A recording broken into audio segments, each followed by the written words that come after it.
Okay, so we're going to do the reverse Nordic curls here.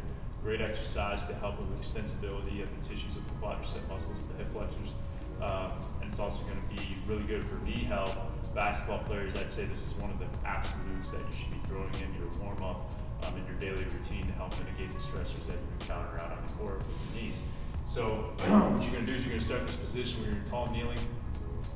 And I want you starting in this arch position right off the get-go. I want you to keep the rib cage tucked down. I want you to like crunch and everything like that. Just let it drop, let it relax. So it's stacked over the hips. We're going to slightly tuck the hips underneath so that they're underneath the rib cage. And we're in this nice straight starting position here from ear to hip pocket to knee to the floor.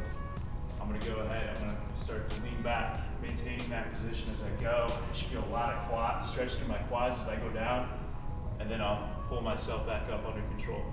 What I want to avoid as I go down is creating this excessively arched position.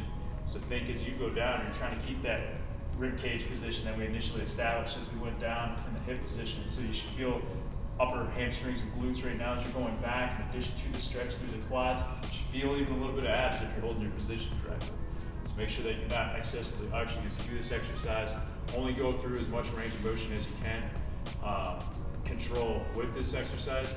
If you have trouble with it, take a band, you hook it up to the top of the squat rack, put the band on like a backpack, so I have it on my backside right here and I'm holding the band, and then you can use the band to assist you through the range of motion, and gradually you can get rid of that as you go along and get stronger and more confident with movement.